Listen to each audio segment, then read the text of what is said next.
All right, let's go to this next category. This is a common question I get is when to give a narrative report.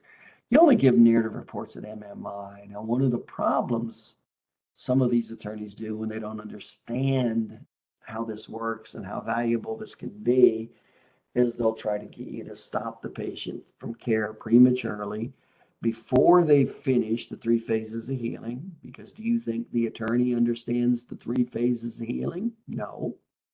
Do you think most of them understand the value and importance of an impairment rating? No. So you have these attorneys that, they'll just try to get you to close the case out while the patient's still in the repair phase of healing. Well, again, you have what's called a very ignorant attorney, an attorney who's in a state of unconscious incompetence. He just doesn't know that that's hurting the case. What he's doing is hurting the case, and he doesn't understand that. That's called opportunity. Anytime there's a potential for educational shells, and shift the awareness of an attorney from unconscious incompetence to conscious incompetence. That's called opportunity. That's what it's called.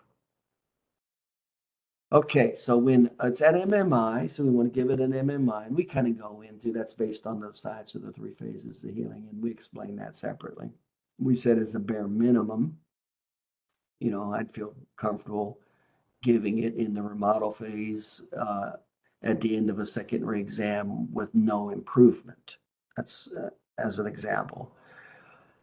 Now, we do want it requested by the attorney, so you don't just spit out narrative reports. You do want the request. You don't just send them a narrative report, okay? Now, if they're not requesting it, again, it's because you're back to the ignorance component again.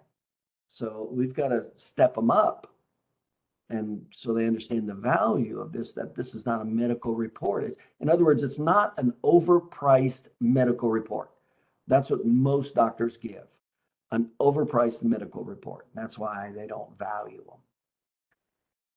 So if they don't request, you should educate the attorney further to value, but you do want to request for the narrative report from the attorney, okay?